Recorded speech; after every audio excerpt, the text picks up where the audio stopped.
The thing with being a consultant that sometimes it's a bastard profession, as well as the seller, right? Yeah, what of would course. be those 2 or 3 things that you would say, hey, this will never happen to me again? Map all the stakeholders. If you have multiple stakeholders in the first call involved, automatically you have a chance to get in, right? We are developing a sales trainer, and that's my role. The thing happening here is like we are using your knowledge to train an AI that will be 10 times faster and giving us feedback at scale with your methodology. So I'm scared, man. After COVID, when AI came into place, this was the time when sales really, really changed. Everything changed and everything replaced some people. You call more, you send more emails, you automate more stuff, you book more meetings, and then you jump in. There's no budget, no decision maker, no champion, no whatsoever. Yeah, everyone wants to automate everything. We slowly lose the human touch of selling.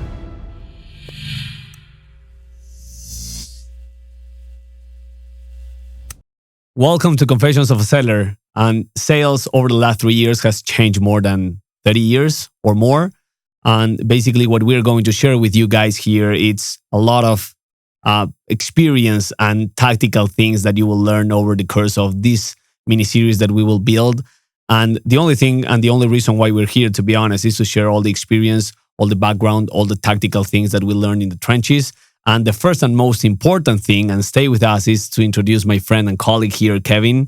Welcome to you, welcome to me, and I'm super happy to kick this off, man. Thanks, Ellen. No, definitely. When we had the chance here, the first time record in the studio, I directly said, if I would love to make a podcast, then with you together. So definitely happy that we, after long planning, it's happening. Finally, it's happening. It's happening, man. It's happening. I still can't believe that we are recording our first episode for all the people here. And basically, we're going to talk about sales, AI, the evolution, go-to-market, everything, right? Absolutely. And most important, fun here, right? Exactly. We don't want to be another podcast where we follow a clear script. It's really like everything what we learn, what we apply on a daily basis, and just having fun, right? Absolutely. That's the important part of having a podcast like that as well. Absolutely. And I remember the days where we were planning this, man, and we were thinking like, hey, how can we build something that, because I remember myself, like 10 years ago, 5 years ago, I would love having someone teaching me or training me or watching some videos where I can say, hey, this is tactical, this is useful, this is fun, but there's nothing out there, right? And that's why what we are creating here, Confessions of a Seller, I think that we have a lot of confessions to make. Some 100%. BS stuff that we will share here and non-BS stuff as well. But the thing is that we want to make people and sellers to believe that there's a way to be top performer without burning yourself out. Definitely. So without further ado, man, introduce yourself. Tell the audience, because I know you a little bit, about your background, about where are you from, where are you coming, why sales, and yeah, your story a little bit. Sure. So it's not the typical story like that I always wanted to be in sales, but I think you have to be made for sales, right? So I remember like when I was a young kid, my dad took me to those flea markets and we were buying and selling stuff, which I actually enjoyed from a really young age. After then, when I did my studies and before I actually did my master, I sold cocktails. I was working for a sports compression company selling socks. That's where you learn a lot, selling cocktails, and flirting 100%. And doing your stuff there as well. I'm not sure if selling socks or cocktails, which one exactly. gave me the better skills, but I think where I really get first into this sales role, face to face, talking to people, and then really trying to convince someone to get a product from me. So this is where my first steps into sales. So I finished my master, and after that, I thought like, okay, I would love to stay in the city where we are in beautiful Barcelona, and start my first role in B2B sales as an SDR. So okay. I think same like you, we both can speak from the experience if we have to put ourselves in the shoes of an SDR, account executive. So I did the SDR job 2 years, got promoted to an account executive afterwards, after the SDR role, and worked in a big corporate company, a huge corporate company from the US. I'm covering the DACH market, Germany, Austria, Switzerland. Because you're German, we have to tell the people, right? True. I forgot That's that. important. I forgot that. Yeah, I'm original German.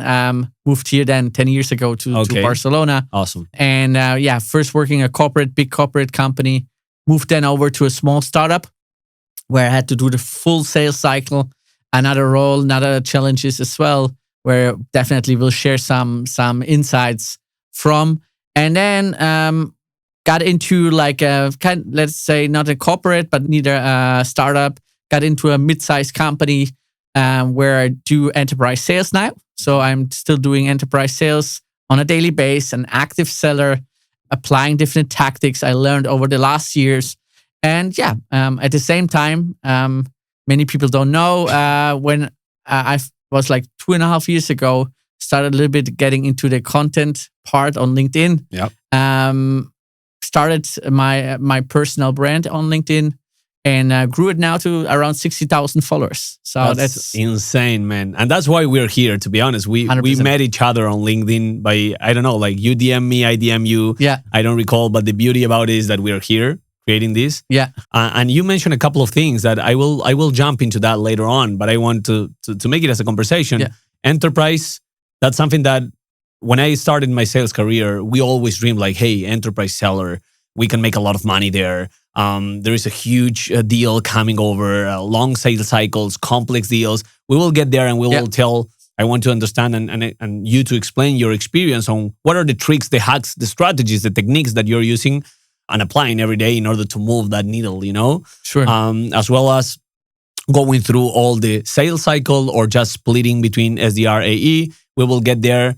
And one other thing that I want to share is that we will have some cards here over the table that basically, as you can see, this will be really fun because we have a couple of rapid fire ping pong questions for yes or no that we will share in a moment.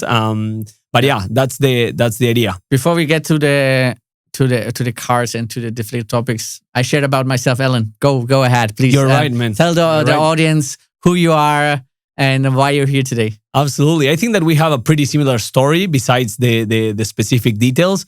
I do believe that there is a mix between being a seller right now of you are born or you are taught to be one. It's a combination at some point. You need some traits of personality as well, and you need to be comfortable with discomfort. But in my case, my whole life and my whole background is sales tech. To be honest, I didn't know that I was going into sales tech, but I knew that my thing is business sales. I remember when I started at my young age, I wanted to study. I want to be an architect, and I came over to my dad and said, "Hey, Dad, I want to be an architect because he is an architect." Yeah. And he said, "Hey, you know what? You're good with numbers. You like doing business or making things or creating stuff. Why don't you do business administration? And then from there, you decide what to do, right? If you want to hire an architect to build your house, you can do that as a businessman." And that was the best advice ever because from there, my whole career. Junior SDR, I had my own. Before that, I had my own startup. But basically, jumping into the important point, I did like the whole ladder, right? Junior SDR, SDR manager, then AE manager or sales manager for the whole team. Inbound, outbound, managing teams, building teams. For those that recall or know the company, mainly here in Europe that we are, it's in the US as well. I was a sales manager in Revolut, and at that time, even a little bit earlier than that, I started posting and thinking about the idea of, hey, how can we create this personal brand, right? As you were saying. Yeah. And long story short, right now, I'm my own boss. I quitted of being an employee like 3 years ago, launched my own consulting firm that is basically helping sellers sell more and sell better and sell faster with the techniques that we're going to share throughout this whole episode and the full mini series. And that's where I am. I had my own coaching modern seller program for those that want to jump in and do it by themselves, or I'm helping companies doing that with a training, basically. Yeah, one important point is actually why did I start posting on LinkedIn? The reason is actually Ellen, because really I saw the guy. Don't BS me. Don't BS me. No. It's real. It's real. So I saw you on LinkedIn sharing like must be 3 years ago, and then I was like, oh, interesting. And I felt like I could do the same. And then we got into a conversation and we had, I think we had a meeting together. And then I felt like, interesting. I maybe I should go the same route. And I would never have thought in what dimensions it actually could get. It's crazy. And it's like partnering with the best brands around the world, testing products for free. It's crazy. And have like a fantastic side income as well, right? Yeah. So it's a great journey. And I think without like this creating of content, we would never sit here and record our first podcast. Impossible. And there's one thing that I want to mention before we jump into. I have one straightforward question for you, man. Please go ahead. But before jumping there, I don't want to forget, and we don't need to forget our main sponsor that is making this possible. Yeah. The people and the company and the guys at reply.io. They are part of these full episodes of mini series. And if you want to check it out, go check them out. We will leave all the comments in the description of every episode. Basically, they are all-in-one sales engagement tool. From prospecting to closing, you can do everything there. We will dive deeper then, but we want to say hi and thank you for being with us in this journey, right? Definitely. Like we start something from scratch. They believed in us. And they believed in us, Without our personal brand, they would not believe us. But I think after a couple of series, they know exactly that was the right decision. And we have like some really, really interesting topics here. Absolutely. Now, let me jump into the fire. Yeah. So we've been talking about ourselves, our life, how we get there, and how we think about sales and our past. But let me ask you a question, and I want your expertise here to basically share with the audience and every seller that is reading or watching or listening out there. You've been doing enterprise, you've been doing SMB, you've been doing startups, you've been doing a little bit of everything. Yeah. What do you think? When was that point, that break-even point, when you say, hey, sales has changed over the last, I would say after COVID, over the last 5 years, 6 years? And what is that change? What happened? What happened in your daily operations? What are the things that are impacting your performance? And if you have some techniques or tactical tips that you can share, please be my guest. So I remember my first role as an SDR at Autodesk. Mm-hmm. And I remember my boss at that time, so fresh out of the university, master degree. I thought like I'm gonna conquer the world. We all thought that, and that never happened. No, right? no. And then my boss, he said, "Okay, here's an Excel file of people who downloaded AutoCAD licenses like 5 years ago, and call the 100 contact people from the top to the bottom and try to convert it in an opportunity." And it was horror. It was really hard. That was like, the whole ramp up process, that right? was like kind of my onboarding, like that's crazy. I had like after that, I think week 2, I wanted to quit because I was like, how should I convert someone? There, like I called a woman. She said, "Yeah, this was my husband. He died like a couple of years ago, but she still wanted to talk to me like 10, 15 minutes because..." Without selling anything, exactly. Just chit chat. I was like a therapist at the end for her, but it was like the old way how you really got a list. It was not like the time before us, where they had the yellow books and they had to call through.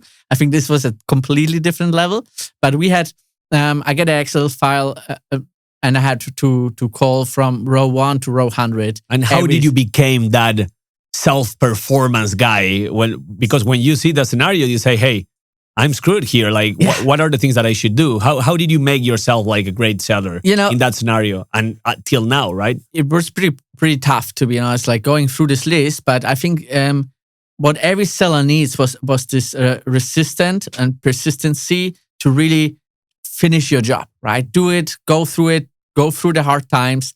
And then there will be a time where you gonna have this one call and suddenly this one opportunity comes out of it, right? So I think this was the moment where I thought like, wow, there is something, right? I can get a lead out of this list. And I had always the thought like, no, I'm not gonna quit. I'm gonna finish this. And I think this is the mentality I had over the last 10 years as well as a seller and all the different kind of roles. But coming back to your question, what I think changed, I think, to be completely honest with you, I think the last 3 years after COVID, when AI came into place, this was the time when sales really, really changed, right? Because why you say that? Because there are so many tasks which you usually did on a manual manual effort Yeah. from the prospecting part to identify really in a way which could be the right individual in a company to reach out, crafting like a personalized message. You don't need to do it really manually anymore. You can do it personalized in scale. Yeah. Right. It's crazy. And I think this is the biggest change sales and tech sales specifically has or is happening at the moment. So let me stop you there. And I think that this is a question for both of us. Yeah. I don't want to jump and spoil the cards. But at some point, this is a question that I get as a consultant as well. And you as a full-time enterprise seller, do you think that AI will replace us? Let me give the answer back to you, the question back to you. What do you think? Man, I don't want to be polite and say, oh, the AI will replace people that don't know how to use AI, or just the tasks that could be automated and will help us perform better. Reality is happening, and it will replace a lot of people. Yeah. If not, it's already happened, right? Yeah. In fact, let me tell you a fun story, and it's a scary story on my side. I'm working with a French company right now, and we are developing a sales trainer, and that's my role. Right? I'm training them, but instead of training their team, we are training an AI so they can train their team with my methodology. So I'm scared, man, as you know what? Because the thing happening here is like, hey, Alan, we are using your knowledge to train an AI that will be 10 times faster, better, no complaining, no asking for a raise, no asking for anything, and giving us feedback at scale with your methodology. So at some point I'm saying, hey, even if I know how to use the AI, somehow I will be replacing some areas. Yeah. But I still think that in my case, in your case, we still have some time and some leverage because of the knowledge, because of the background, because of the human relationships that we built, besides the personal branding on LinkedIn, of course. But I do believe that this will replace us at some point, man. It will. It happened with, if you look back 10 years ago, 20 years ago, from e-commerce to logistics to everything in terms of on demand, everything changed and everything replaced some people. Every new era replaced some people, but brought some new people that knows how to or understood how to use that. I don't know what you think about it.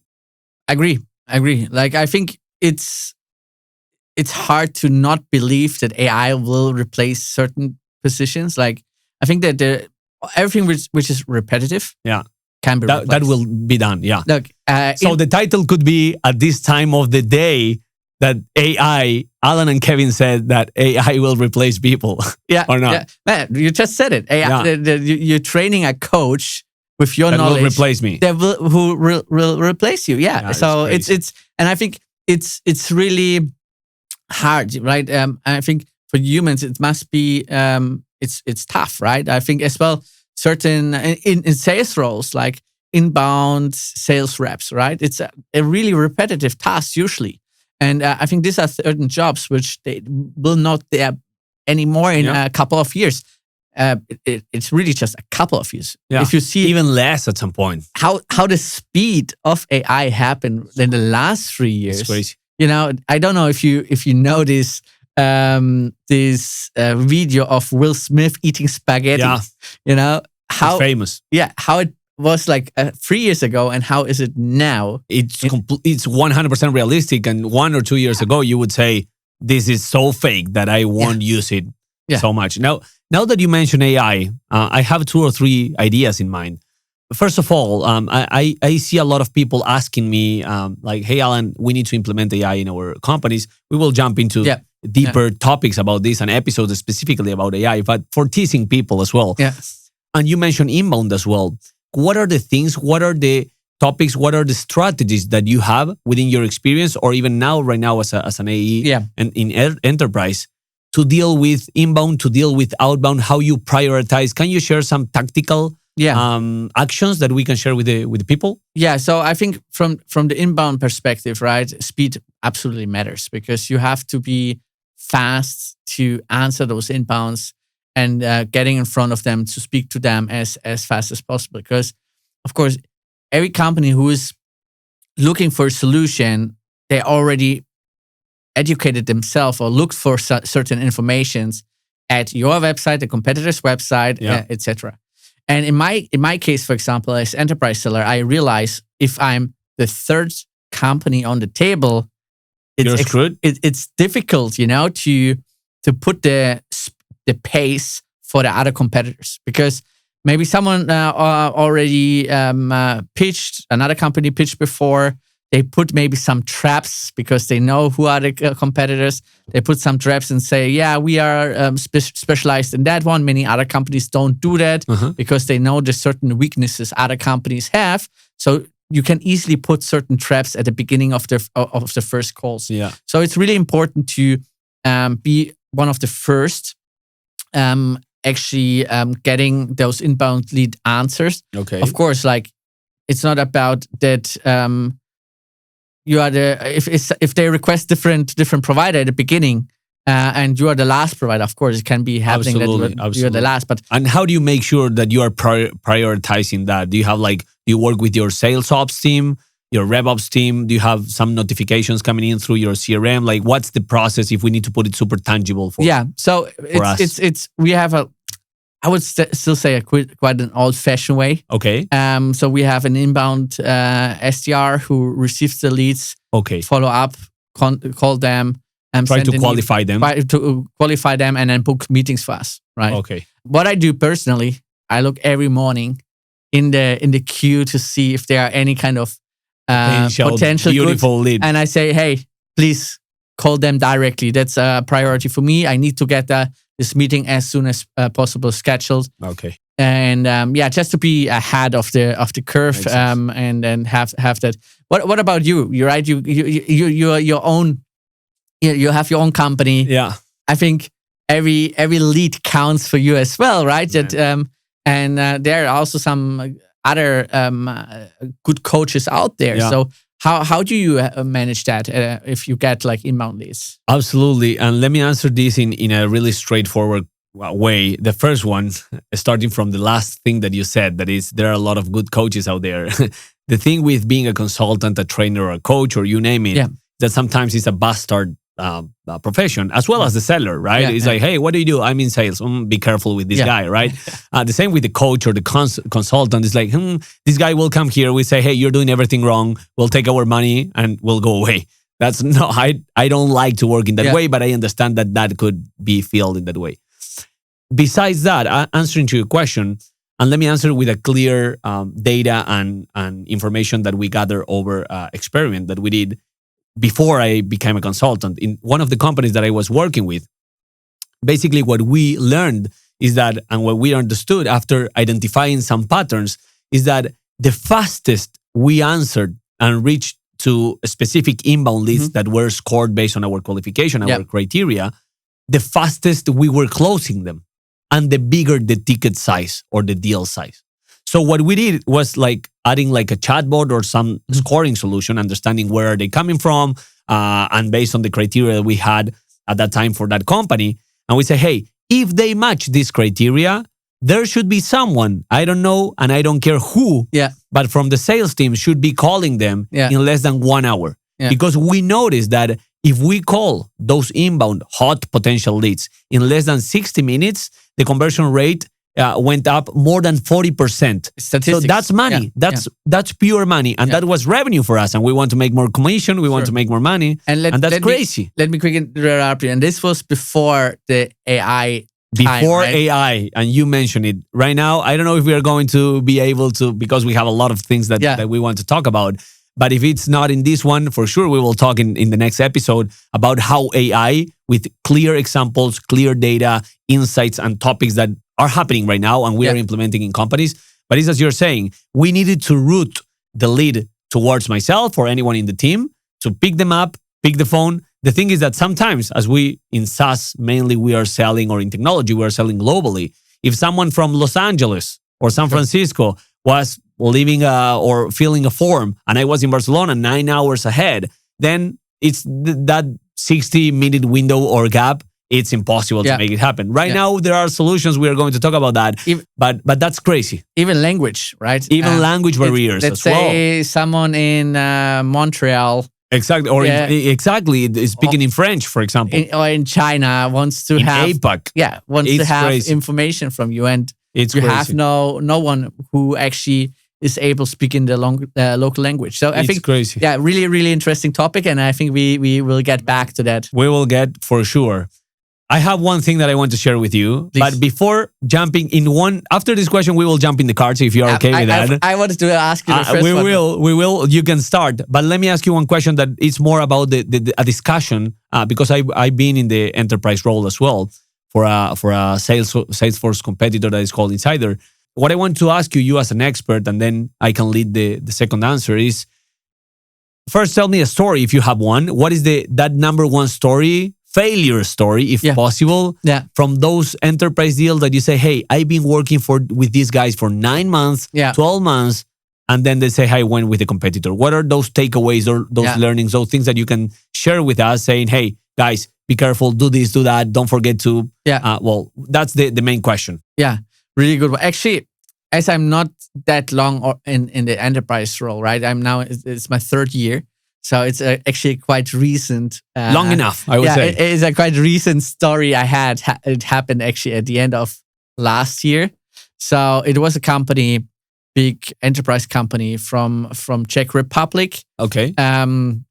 They do they do software for all kind of different companies in the multimedia scene, and so we had They sent us the RFP. We answered all the questions. We pitched. They gave us extremely confident that we potentially will get we will win the RFP. Then there were eight companies evaluated in the process. We were the 2 finalists at the end, and we got kind of a task, a POC we had to do over 2 weeks. So it was before Christmas, 1 week before Christmas. We put all the resources in, and we really thought okay, we have this. We're gonna win that one, right? We already work with this company actually together from a different business unit of my organization, and the biggest problem I had the whole time, I never actually get access to the final decision maker. Awesome point. Great. Go ahead. Develop why is that important to have access and map all the people and stakeholders. So as I just spoke with with 2 of the evaluators, and this I never had really a good understanding what is the most important actually for the final decision maker, even if it's price, if it's feature wise.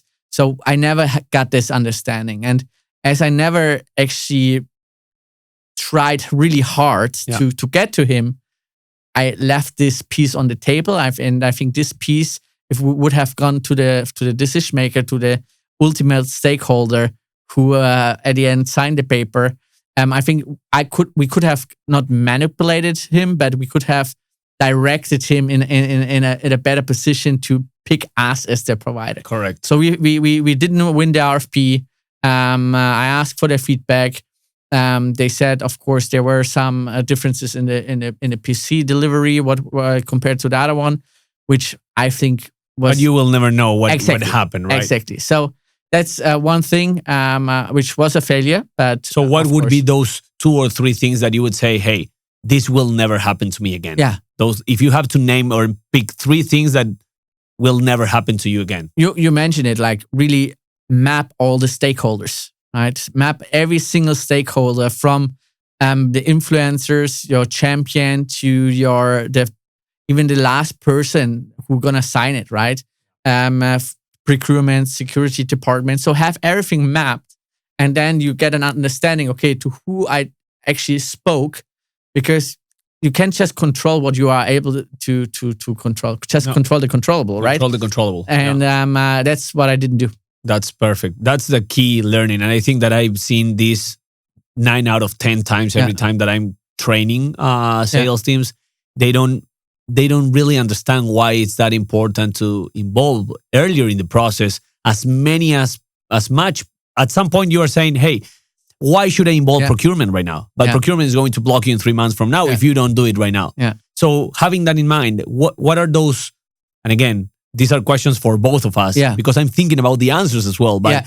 what would be, or what is that you're doing right now in order to say, hey, better disqualifying them right now Yeah. if they are, I don't know, like evading or avoiding me Yeah. at some point. But I will ask this question, or I will make sure that I will tell them, hey, you know what? Yeah. If this happens, maybe we should be doing this. If not, it's a no-go for me. What are those things that you are always doing as a must in your side? Yeah. So there are different ways, right? It actually starts already with the SDR. When they book the meeting, Important. there's one question I told every single SDR I trained so far is ask at the end of the meeting when they say, okay, yeah, we are open to talk to you. After you have written down the date when you meet, time, send the calendar invite, but always ask one question, which is, do you think anyone else in your organization might be interested in this topic? And who are those people? Do you think we should invite them to the first call? Because if you have multiple stakeholders in the first call involved, let's say you and me are the decision makers. I like this solution. You don't. You're blocked. Yeah. You're blocked. Imagine there are 3 people. 2 people like it, 1 not. You're blocked. Yeah. So, but if there's just one person, and they don't like it, okay. But if there are 2 people like it, 1 person no, automatically you have a chance to get in, right? Exactly. Because they always think about themselves. They always think, okay, how can this solution help me in my career to be, let's say, to progress in my career, to perform better, exactly. to scale the ladder. Exactly. 100%. What about you? I have 2 ways, and there are way 100% related to what you're saying. And I think that when we are mapping stakeholders, but on top of that, not only mapping stakeholders, but involving as earlier as possible every decision maker from each department, because sometimes even more in these complex deals, as you're sharing, that you have finance, procurement, legal, RFPs, 7 competitors involved. Yeah. It's not as the same as when you're selling a 29 per month solution, as I was doing in my earlier days, that you talk to the CEO, there are 5 employees, and it's like, hey, do you like it or not? It's $300 for the year, and that's it. But besides that, there is something that I always like to ask. And there are 2 ways of doing this. So this is my strategy, or the strategy that I applied and that I train in order to make sure that we are involving people earlier in the process. The first thing is understanding, again, with data, that after COVID and all these recession periods that we had after the boom of tech, post-COVID, what we are seeing is that in deals that we are involving or that needs to be involved, mainly in mid-market enterprise deals, when we need involvement of more than 4 or 5 stakeholders, even from different departments, the earlier that we involve the financial team and procurement/legal, the better, because most likely those are the ones that will put you some blockers. Because if you're selling to HR, if you're selling to marketing, if you're selling to sales, they will speak your language, they will love your tool, but they are not controlling finance, right? So the first thing, but the strategy that I apply is either I ask what you're asking, but behind the scenes, I already know who should we involve.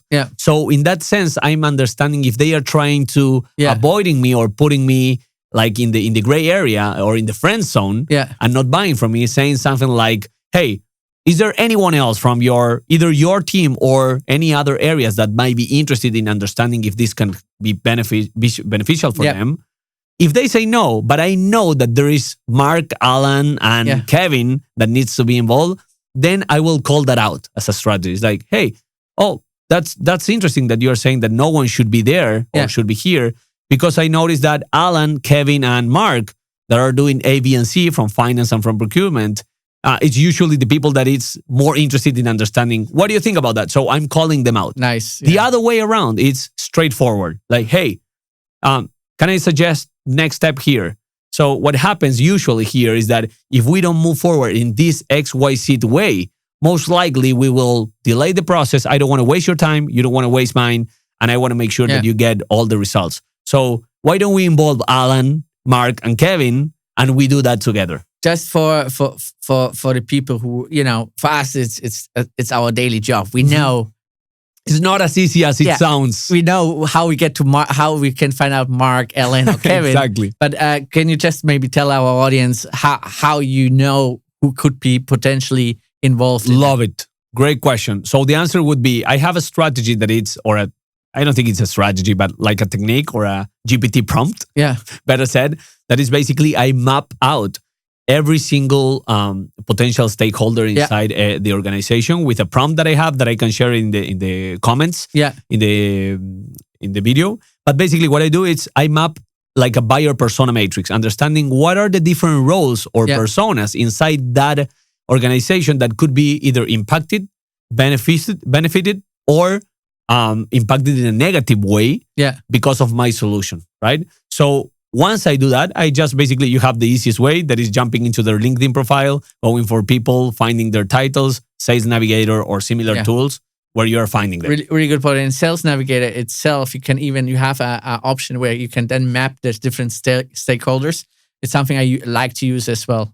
Share more about that. So basically the question for that would be how you use Sales Navigator for mapping different personas. Yeah, so same like I don't use a prompt. I'm more the old-fashioned guy. You go directly to the source. I go to Sales Navigator, look who is, for example, in the procurement department, legal department, and then put them in the like a mapped tree, which you can generate directly you can make it there. in Sales Navigator, and then you have those people there, and then you can already name drop them like you. Absolutely, like that's important. Another question, Ellen.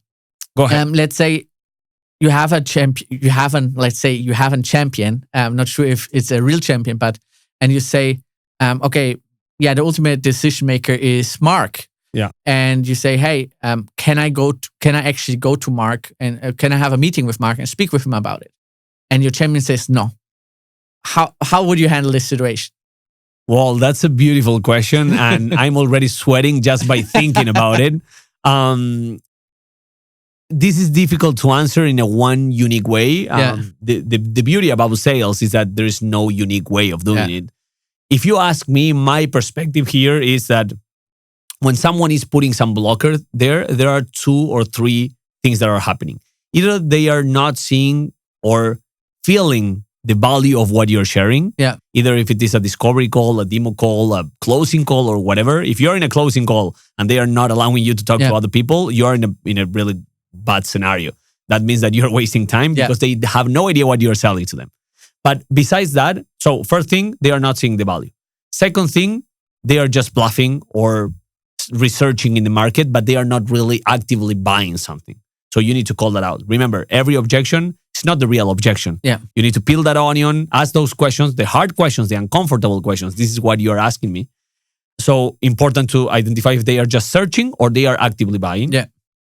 Or the third thing, that champion has some personal interest, and this is what happened the most, that you are not addressing. Meaning, and this is, again, we are selling to people, so sometimes even the emotional stuff for the individuals will block you. So if you're selling, this happens to me with a client right now, and I will get back to the answer. Yeah. That is, a client of mine is selling an AI solution for media companies, right? Like Netflix and big logos, BBC, CNN, etc. But we know, and they know, that when we are pitching or demoing this solution to the champion will be replaced by this tool. Yeah. Basically. Yeah. So the answer will be most of the time, I love this tool. Let me think about it. I will talk with the team and I will get back to you. But you know that will never happen. So we need to shift the angle. So with these 3 things in mind, my straightforward answer, if I identify in which scenario I am, there's no one unique way, I would straightforward say, I'm calling them out. This is a strategy that works every single time. When you have someone that is forcing you or imposing you power over yourself, the way to diminish that power is to call that power out or call the strategy out, saying, hey, it looks like, and this is what I love about the labeling technique. Yeah. Like it looks like, it sounds like, it seems like there is something off here. Either I'm not being able to share everything that I am passionate about my solution, or there is something that is putting you off. I would love to understand that, because why you are not allowing me to talk to this guy that will help us move this forward, because you told me that you like it, right? I just need to qualify or disqualify. What I don't, and this is a must, you can do it in different ways. So period. But what you can't do is say, no worries, I will send you an email. Then you share it with your whoever it is. Yeah. And then we talk back in 2 weeks from now. Sounds good? That's forbidden. Block or even shoot yourself or bite your tongue before saying that. That's really important. No, really good point. Really good point. I think, we addressed already quite a lot of topics, but I think I take it's time, man. Do you want to shuffle? Do you want to start? No, I reshuffled before. So basically, what's the game? Let's explain a little bit how this works. Maybe for the audience. So we have these cards. There's like something beautiful handwritten on it. Don't show that. Don't show cannot that. see it, but I think Alan's handwriting, I think it came from a museum. I am Picasso. How beautiful it is. So it's a question written on the cards, different kind of topics, and it's a yes and no, and then a why. Right? Okay. So it's like really fire questions.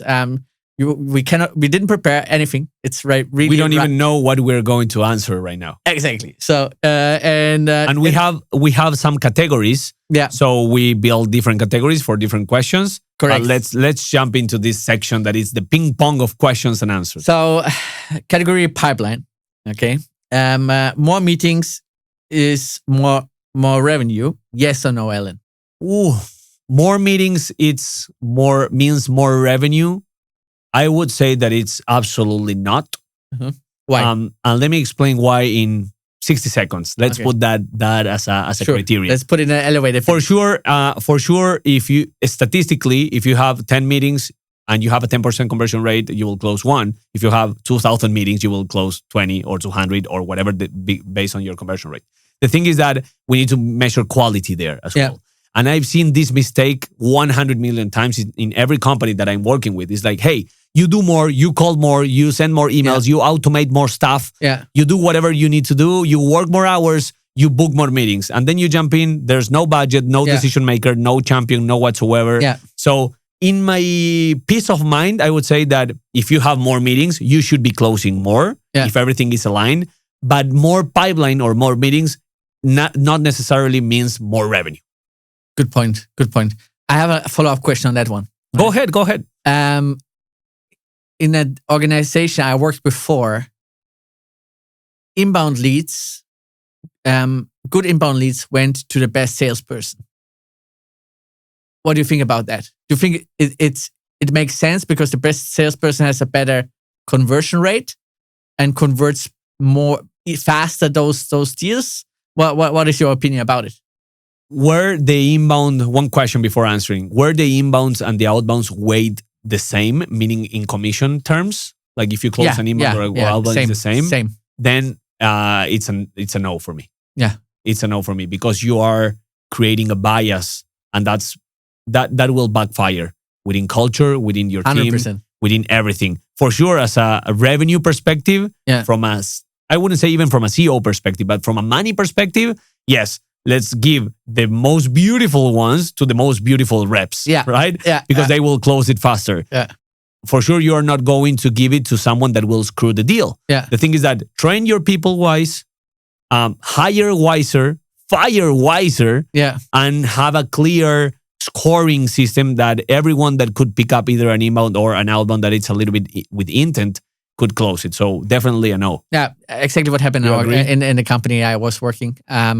There was then... So it backfired at some point. Backfired as people complained why this person gets the good inbounds. You don't want to work there. And I received one from Southeast Asia somewhere. It's backfired. This will happen. And it gives you a bad culture and really not a good environment where you then, of course, want to work. I agree. Or manage even, right? 100%. Yeah.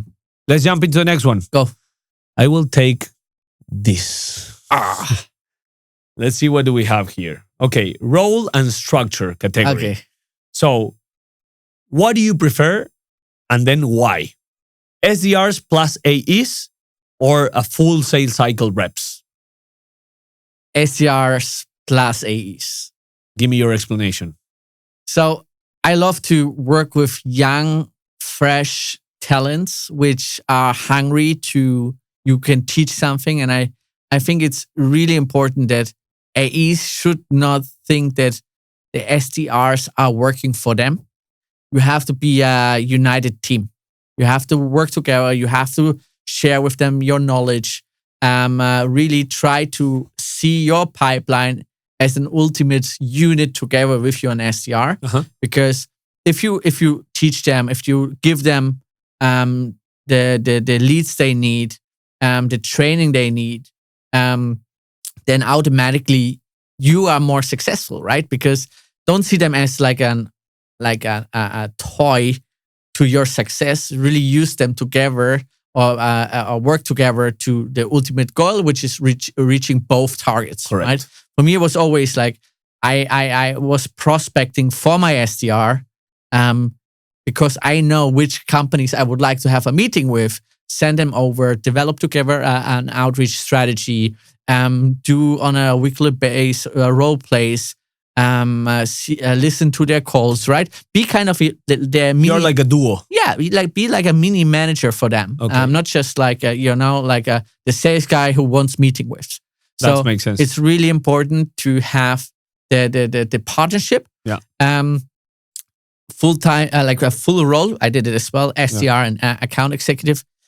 Tough. It's tough. What are now that you mentioned that, can you tell me 2 cons and 2 pros about one methodology or the other? Super like rapid fire. Yeah. So SDR and AE combination, you can focus 100% on your deals closing and really get your pipeline as clean as possible. Which the pro is you have less workload of building, more workload than for closing, and full role AE. It's really like you have to be a good manager of your time. Yeah. Right. You need to prioritize. You need to block your calendar. Okay, prospecting, cold calling, outreach, and then focusing on your pipeline. Right. This is the negative part of a full sales role. From a learning curve perspective, if you can do both, there are not many people. Skyrocket. Yeah, there are not many people who can do that, right? Yeah. If you join a startup and they have no budget for an SDR, hire a all rounder who does both, right? Correct. But there are not many people out there who are really good in it. Would you say that for some specific type of companies, nature of deals, or volume of deals, or industry, one works better than the other? Yeah. Or where do you see this going forward? I have some answers about that with data as well before jumping into the next card. Yeah, I think it's smaller deal sizes, like deal size up to 20K. I think full-time role, it's like full role, like SDR and SDR and A in one role makes sense.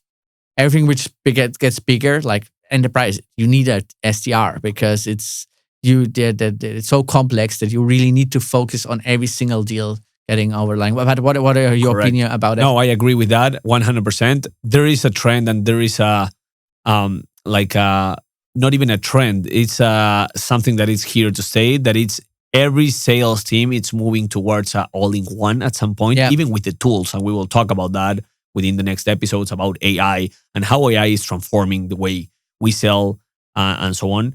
But we are seeing evolution towards a full sales cycle, or full AE sales cycle, or full sales rep, or however we want to call it.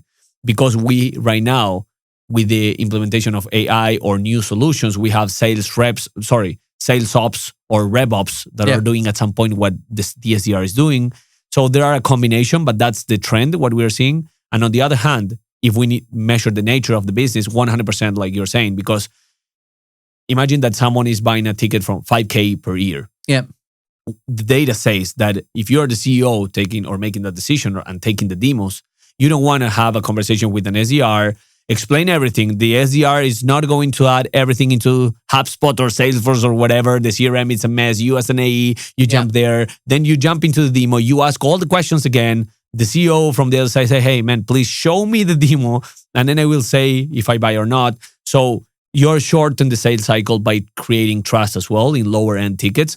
At the same time, having less workload at some point. Yeah. But I agree with you. So yeah, we can move on into Good. Into the next one. I want another question. Let's. What do we do? Last two questions, yours and mine? Yeah, let's do that. Let's do that. Awesome. Another one. It's like an AI sales category. More sales, it's better performance. No, sorry, more tools, it's better performance.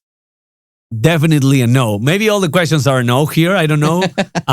Definitely a no. In fact, sometimes it's more tools, it's less performance or worse performance. This is an easy answer. 60 seconds starting now. Yeah. No, more tools doesn't mean better performance. I've seen success cases where companies having fragmented tools for specific topics within the sales stages or pipeline for enrichment data or for searching or prospecting or for outbound and sales engagement or automations, and then use it super low level and they are working and they are performing based on their KPIs, and that's great. Yeah. But most likely what we are seeing, again, things for next episodes with really insane information that we bring, is that right now the problem is fragmentation. That's why we are seeing an evolution about tools getting all-in-one and getting AI being the center of it. Yeah. So that's why my answer is straightforward no, and we can jump into the next one 100%. Yeah, I think you took a little bit longer than 60 seconds, but you're it's right. okay. Sorry, I'm German, like... You're right. So let's measure. We have the clock here. So last one on my side. Yeah. And let's wrap this up. Okay, AI sales as well, category. I already know the answer, your answer. But let me ask you, automations always improve results? Yes or no? No. And why? Explain. Yeah, as well, I think we are still at a process where, now everyone wants to automate everything, right? And I'm a big fan of AI. I definitely love to automate repetitive tasks. Yeah. But I think we slowly lose the human touch of selling, right? It's not that I want to keep my role as a salesperson. Of course, I want to keep my job, but it's I think still it's important that we get this human connection.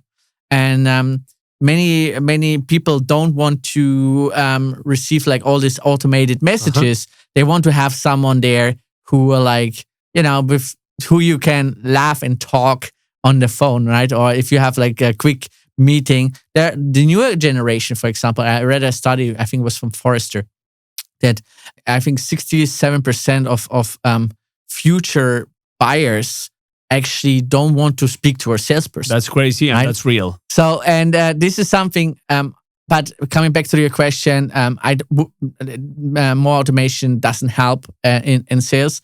If it's of course, personalized and it faster the process, yes. Yeah. But if you do everything, no, I'm definitely against that one. 100% agree. So let's wrap up this section, the card section. We will leave this here. Yeah. And we will have more for next episodes for sure.